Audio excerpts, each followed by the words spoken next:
Buenos días, hermanos, ¿cómo están? Dios les bendiga, reciban gracia y paz de parte de nuestro Señor Jesucristo y un saludo a sus hermanos del grupo Oración Los Ángeles de Dios. Una vez más estamos contentos de estar con ustedes compartiendo esta reflexión en este sábado 21 de septiembre del 2019 para la gloria de Dios, donde nuestra iglesia hoy una vez más está de fiesta. Hoy estamos celebrando la fiesta de San Mateo, apóstol y evangelista. La palabra de Dios nos dice que San Juan y San Lucas, cuando ellos narran su versión del Evangelio, le dan a San Mateo el nombre de Leví, mientras que San Marco lo llama el hijo de Alfeo. Posiblemente Leví era su nombre original y él toma el de Mateo una vez que éste decide seguir a nuestro Señor Jesús. Mateo, mis hermanos, era de Galilea, era su lugar de nacimiento. Y lo que se sabe por certeza que él era un publicano, o más bien para entenderlo, era un recaudador de impuestos.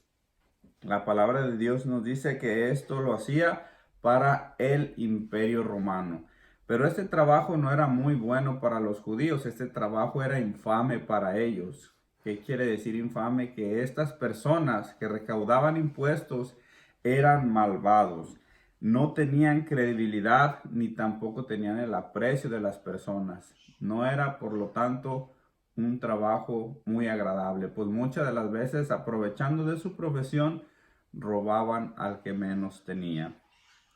El llamado de San Mateo ocurre al segundo año del ministerio público de Jesús, quien lo llama a la santa familia de los apóstoles. Desde ese día, al ser llamado por Jesús, Mateo lo sigue hasta entregar su vida por el Evangelio. No sin antes hacer su versión del Evangelio, de los hechos de Jesús a su manera. Por eso ahora nosotros gozamos del Evangelio según San Mateo. Y para esta reflexión de este día vamos a tocar precisamente el Evangelio donde Jesús llama a Mateo como apóstol. Para eso vamos a ir a la palabra de Dios en el Evangelio una vez más de San Mateo, capítulo 9, versículo de 9 al 13. Y dice así: Jesús, al irse de ahí, vio un hombre llamado Mateo en su puesto de cobrador de impuestos y le dijo: sígueme. Mateo se levantó y lo siguió.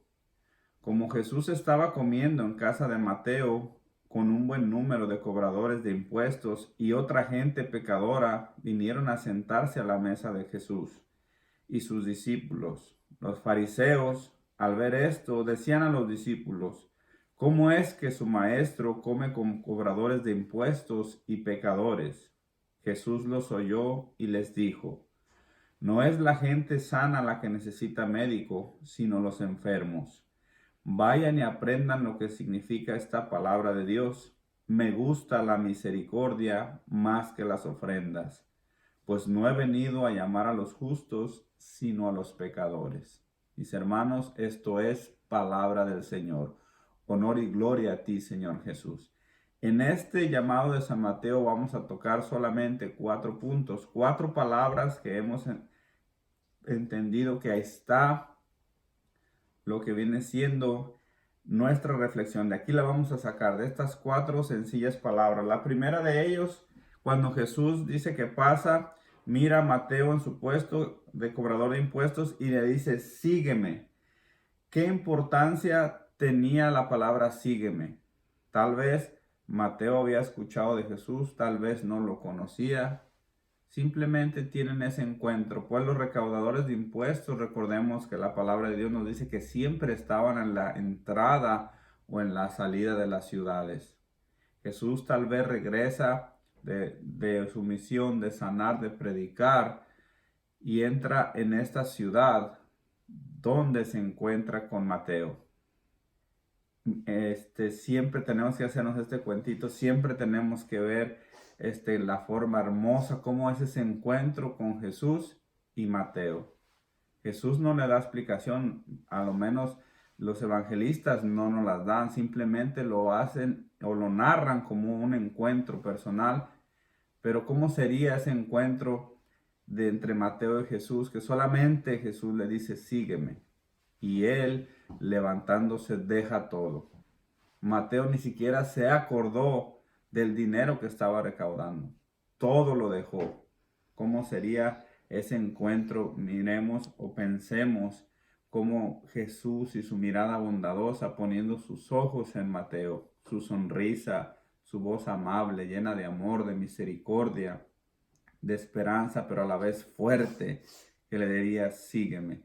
Y él sin pensarlo dos veces lo sigue. Tanto así, mis hermanos, que fue ese encuentro personal, que no solamente se levantó para ir atrás de él, lo llevó a su casa e hizo una fiesta. Ahí es donde nosotros vemos cómo el Evangelio nos dice que ya estando en casa de Mateo, con un buen número de cobradores de impuestos y pecadores. Él mismo, Mateo, nos narra cómo era su vida. Él tuvo ese encuentro hermoso con Jesús. Él pudo sentir su misericordia en una sola palabra que le decía, sígueme. ¿Y qué fue lo que hizo Mateo? Invitar a todas sus personas, a todos sus amigos, a todo el entorno donde él se movía. Y nos dice la palabra de Dios que solamente eran personas como él, cobradores de impuestos y muchos pecadores. Ahí ese era el entorno de amistades que Mateo tenía. Imaginémonos esta escena, Jesús sentado entre puro pecador, entre puro cobrador de impuestos. La misericordia de Dios, la vida nueva, la vida en abundancia se derramaría en esa noche. Otro de los evangelios nos narra que era tanta la felicidad de San Mateo que se levantó y le dijo a Jesús, Señor, si yo he robado a alguien, le devolveré 4 veces más. Imagínense lo que hace la presencia de Jesús en tu vida. No solo que te arrepientas, no solo que cambies, no solo que invites a tus amigos a conocer a ese Jesús, sino que te hace actuar por obra del Espíritu Santo, empezar a hacer el bien. Y Mateo desde ese primer día lo quería hacer. Por eso Jesús le decía, este día ha entrado la salvación a esta casa. Pues desde ese momento Jesús sabía que Mateo, por su trabajo que iba a hacer, por el esfuerzo que iba a poner en el Evangelio, iba a encontrar por ese medio la salvación. Jesucristo en medio de ellos. Pero aquí vamos a encontrar otra palabra.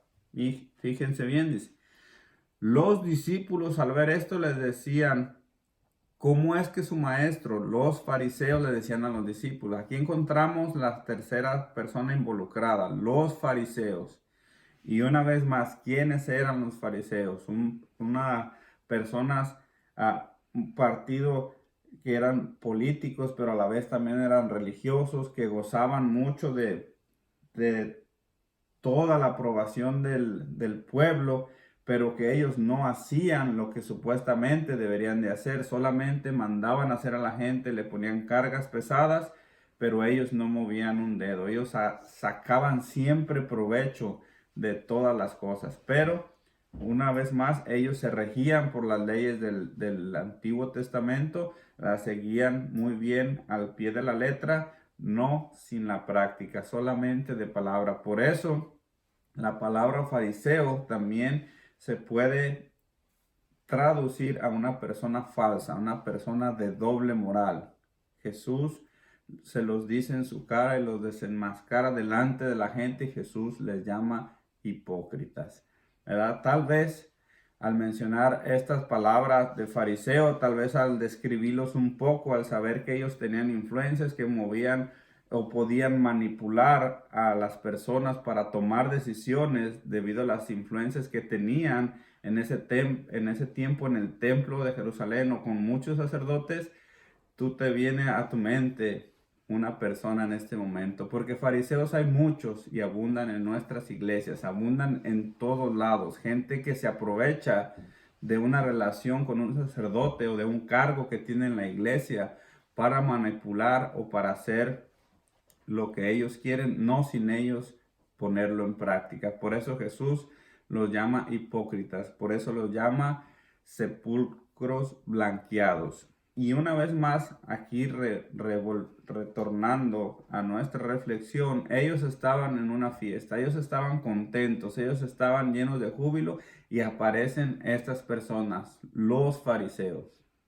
Y yo al leer esto me ponía a meditar, bueno, estas personas, ¿quién las invitó? la palabra de Dios no dice que Mateo los haya invitado, pero recordémonos que ellos siempre estaban detrás de Jesús porque ellos no podían ver a Jesús como su maestro. Tanto así que la palabra de Dios lo dice. ¿Cómo es que su maestro come con cobradores de impuestos y pecadores? Imaginemos esa escena, los fariseos reclamándole a los discípulos de Jesús. ¿Cómo es que su maestro, hasta con desprecio lo dirían, porque es tuyo, no es mío, y mira lo que hace? Él dice ser hijo de Dios y mira dónde está, comiendo con cobradores de impuestos, lo peor que puede haber, y también con pecadores. Pero lo que ellos no sabían, que la salvación estaba en medio de toda esa gente pecadora. Jesús los escucha y les dice, no es la gente sana la que necesita médicos, sino los enfermos. Vayan y aprendan lo que significa la palabra de Dios. Misericordia quiero y no sacrificios. Ahí está la clave de la reflexión de este día, mis hermanos. Misericordia quiere Jesús. Muchas veces estar en la iglesia te vuelves servidor público, todas las miradas están hacia ti. Tú ya no puedes equivocarte, tú ya no puedes pecar, tú ya no puedes cometer un error porque aparecen los fariseos. Aquellas personas que solamente te están criticando, que no miras el esfuerzo que están haciendo por ser una nueva persona, por cambiar, por imitar a Jesús, por dejar atrás al hombre viejo. Siempre están señalándote tus errores. Ahí ellos no han entendido que lo que tú más necesitas en ese momento es misericordia. No porque cometas un error, Jesús se aleja de ti. Al contrario, cada vez que te levantas de un error cometido, la gracia de Dios se multiplica en ti para levantarte con más fuerza y predicar el evangelio. No hagas caso, pues, a los fariseos de tu entorno donde tú vives. Más bien, tenemos que ser valientes, orar, pedirle a Dios la fuerza del Espíritu Santo y ser como Jesús. Llevar el Evangelio a los pecadores, llevar el Evangelio a todo aquel que necesita la misericordia de Dios. Porque también tenemos que decirlo, hay muchas personas que son tocados por Dios y ya no quieren juntarse con pecadores, ya no quieren llevar el Evangelio a la gente que está en las drogas o a la gente que es despreciada en esos momentos por la sociedad. Ya no quieren ir ni siquiera a una fiesta a convivir, porque en esa fiesta hay pecado, porque en esa fiesta hay música mundana, porque en esa fiesta va a haber cerveza. Tú puedes estar en medio de ellos sin pecar. La decisión es tuya. Jesús nos pone el ejemplo. En medio de cobradores de impuestos, en medio de pecadores, ahí el Señor les anunció la salvación. Ahí les predicó el evangelio. Ahí hubo muchas conversiones para la gloria de su nombre. Así es de que, mis hermanos, entendamos esto. Misericordia quiere el Señor, no sacrificio. ¿De qué te sirve anunciar el evangelio? ¿De qué te sirve desvelándote, predicando, orando, si no tienes misericordia con el hermano, con aquel enfermo? Pues Jesús nos dice, no es a los sanos a los que he venido a llamar a los enfermos, a los que están en el pecado, a los que necesitan de ti, a los que tú puedes ser instrumento para que conozcan a ese Dios, a ese hermoso Dios que solamente viene a darnos vida y vida en abundancia. Así de que, mis hermanos, hoy en este día, en la fiesta de San Mateo Apóstol, todos podemos ser San Mateo. Tal vez en este momento tú puedas relacionarte, puedas sentirte como Leví. ¿Quién era Leví antes de Jesús? Una persona despreciada, una persona que no tenía valor, una persona que no tenía valores, que ni siquiera tenía remordimiento para robar. Pero una vez más, teniendo ese encuentro con Jesús, se convierte en Mateo. Y después de tanto recaudar dinero, ahora recaudaba gente para la gloria de Dios, para el Evangelio de Cristo, muriendo así, mártir para esta santa y bendita iglesia. Tú decides lo que quieres ser. O te quedas siendo Leví, despreciado por los demás, sin valor, o te conviertes en Mateo, por la gracia de Dios y su misericordia, que ha venido a llamar a los pecadores, a los que necesitamos la gracia de Dios para así convertirnos en recaudadores de hombres, en recaudadores de almas, para la gloria de nuestro Señor Jesucristo. Así que, mis hermanos, con esta reflexión te dejo. Para ti, para toda tu familia, te deseo lo mejor, que tengas un bendecido sábado. Nos vemos hasta la próxima. Bendiciones para todos.